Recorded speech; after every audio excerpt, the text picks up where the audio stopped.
Everybody,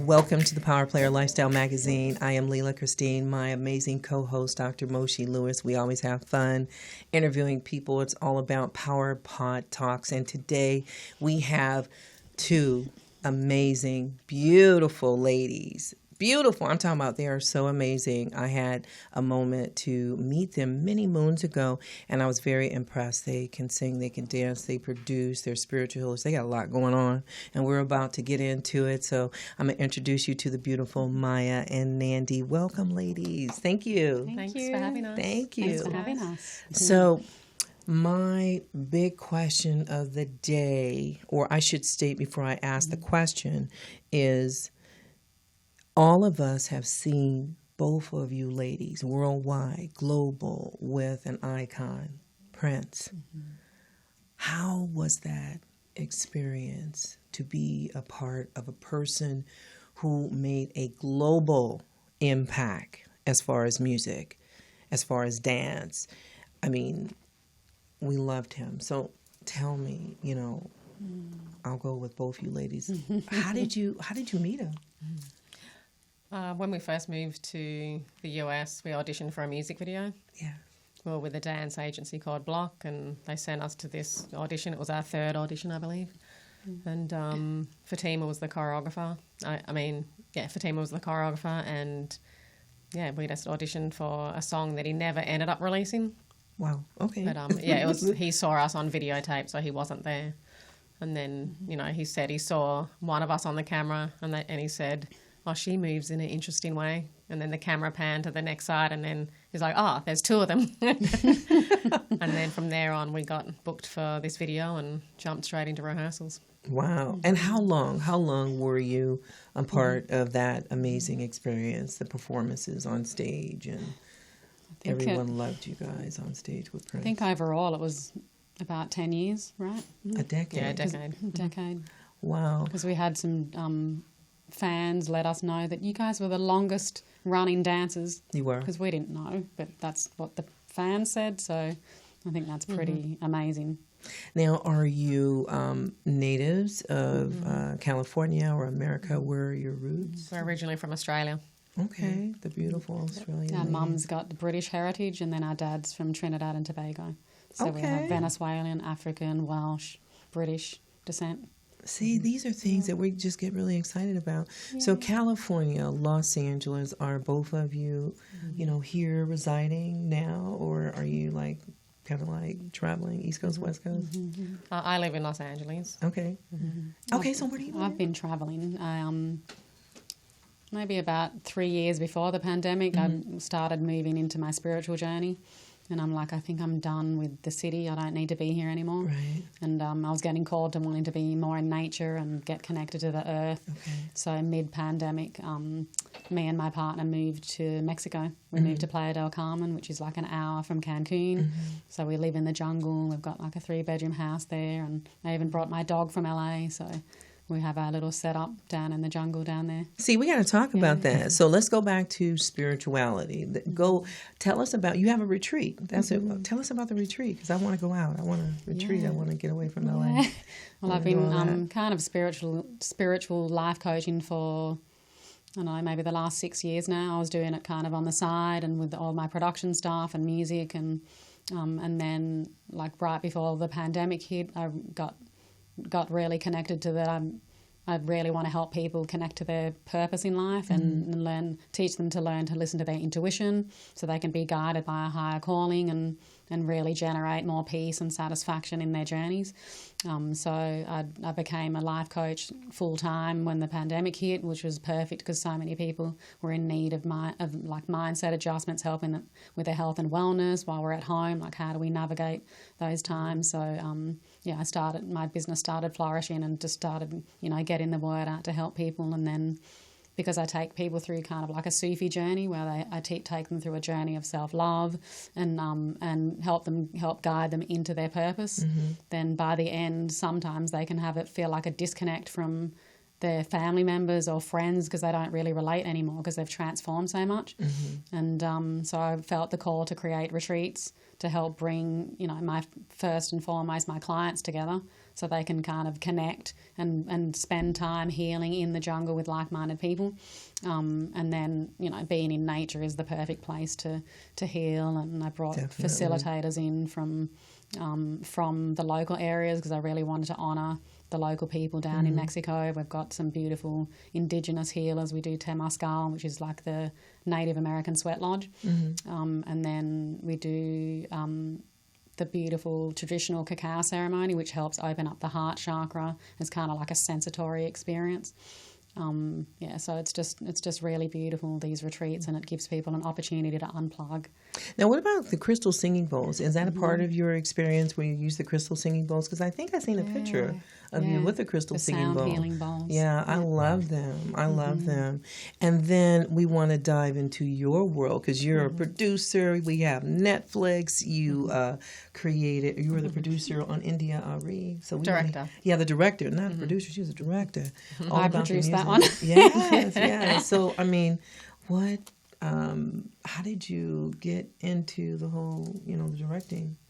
Well, after me and Maya stopped doing music together, I remember visiting a director friend of mine, and I was laying by her pool, and I was really tapping into what's next, what am I called to do, and I wrote a list down of everything that excited me at the highest level at the time, and music wasn't on it. And it was all the avenues were pointing towards the visual arts and getting behind the camera and starting to create stories. So that's how it started.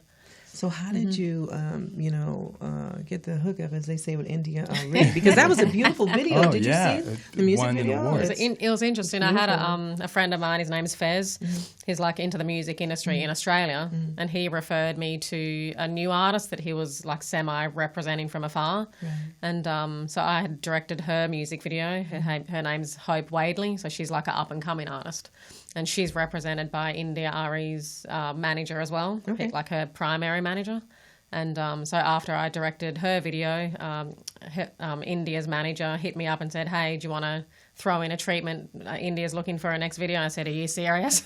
I used to listen to her so much when I was growing up. Yeah, I loved her music, and so it was definitely an opportunity. And they usually send like a director's note of what direction they're kind of thinking with the song, because the artist likes to get involved. So I read this little, paragraph, and I said, "Yep, I can do that." So I drew up a treatment. So that's, prepping, what's going to be in the video, and I sent that out to them. And I believe there were 12 directors total that had submitted, and then they picked mine. Yeah, I like it because it's a beautiful video. As a matter of fact, when I, go to my YouTube, because, YouTube is my fame, it's one of my favorites. It's a beautiful video. So do you have any other videos, music videos that you are going to be, that are in the works right now? My next project that's in the works is a short film. Okay. And it's going to be like a proof of concept short film for a TV series. It's based on like the racial impact on a little boy, and then who he ends up becoming. And it's a drama short, and it's a drama sci-fi, and he ends up becoming like a new superhero. All right, Netflix. Yes. I know that we did our little background research as far as Netflix. How did you get into the Netflix family? So I have a producer friend of mine that we worked with on a lot of commercials, and she hit me up and she goes, "Hey, we need a director for this thing. We're shooting these beauty videos. It's for a new Netflix platform called Ta-Dum, which is based off the sound effect of Netflix. Ta-dum. Oh. Okay. When it opens up. So it's like based off that logo sound, but it's like a new behind the scenes type like platform for all the fans to get into all the behind the scenes stuff of all the TV shows. So the project that I worked on was called Just Browsing, and it's based on all the characters' eyebrows, and we have a social media eyebrow, like a social media artist, where she sits there and she demos all the eyebrows on her face to camera. So yeah, it's like beauty content. So Yeah, it was we lots love of beauty fun. content, don't Sure. we? Yeah. No. Yeah. And we were also trying to understand in what way you feel your time in the music industry when you were performing really kind of helped not only shape who you are, but ultimately what you did. I mean, even before I started, I was always, like, even me and May used to dress up our nephews and nieces and take photos of them. So we were always into the visual, and then our dad was a musician, so he influenced us musically. But, you know, working with Prince and all these big artists, you know, it's just part of the, you know, part of your presentation, like all 4 fronts. So it's like, you know, singing, dancing, styling, you know, directing, choreography. It's just all, it's all part of the same. You It's ladies are also, traveling. it's also about empowering people too. Like when we used to dress up like our friends at home and do photo shoots, it was kind of like empowering them to feel comfortable in their own skin. And being in front of the camera is a nice practice of like self-love. Like my mum used to feel really uncomfortable whenever I'd pull a camera up because we love visuals. And so whenever we'd document or take pictures, I could feel she wasn't so comfortable. So I always say if you can practice being in front of the camera, even if it's yourself, people think that selfies is like can be self-centered, but you can also flip it and look at it as like a self-love practice. Because if you can see yourself in that mirror and that reflection and fully accept everything that you are, you know, from the inside out, you know, it's a nice self-love practice. So I think that's I like a nice that. Self-love. Yeah, absolutely. Selfie. So we self-love. can't have more. Selfie. That's the new self-love hashtag. Hashtag Selfie self-love. So your websites and Instagram, people that are going to, you know, want to get in contact with you, they want you to, you know, do your next great works as far as, you know, directing, and you as far as your spirituality. Give everybody your websites and all that good stuff so they can connect with you. Yeah, for anyone that wants to potentially set up like a 30-minute kind of discovery session, if you want to get guided into your purpose and learn how to listen to your intuition and work with me as a life coach, you can check out my website. It's mayamcclean.com, MAYAMCCLEAN.com. And my retreats are on there as well, so you can check out the retreats if you want to attend. We still have some spots left for the November retreat. And then my Instagram, that's where kind of like I put everything on there. Yeah. It's at Maya McClean, so MAYAMCCLEAN. And my website is nandymcclean.com. And I serve people that are looking for primarily minorities within the entertainment industry and women that own their own businesses. So I create promotional content, short films, music videos, anything like that. So if you're an artist or if you have a product that you want to sell, or if you need a testimonial video, just anything within those fronts, please, you know, hit me up. I love to empower people within their businesses and primarily within the minority community. See, this is what we need. Exactly. We need this. More empowerment, more self-love. Yeah, Can't have more too much women, of that. more producers, directors, all that. Because the more you promote your business, the more money you can make and the more difference you can make within your community through your business. So I wanted to discuss some of the challenges you felt working with some of these artists, especially Prince. That seems like you also have to give so much of yourself and also dig really deep. Yeah. Well, I used to have a term when I was working with Prince that you're in the purple universe or the purple haze, because you're literally in his world and in that universe. And at the time I was discovering myself and my own autonomy and my own world. And sometimes when you're in other people's worlds too much, you can lose yourself. And even in relationships, you know, with your families, you get influenced by things that may not be aligned with who you're choosing to be. Now, that wasn't the case with Prince, but it was, you know, sometimes it was a little bit difficult going with his flow all the time.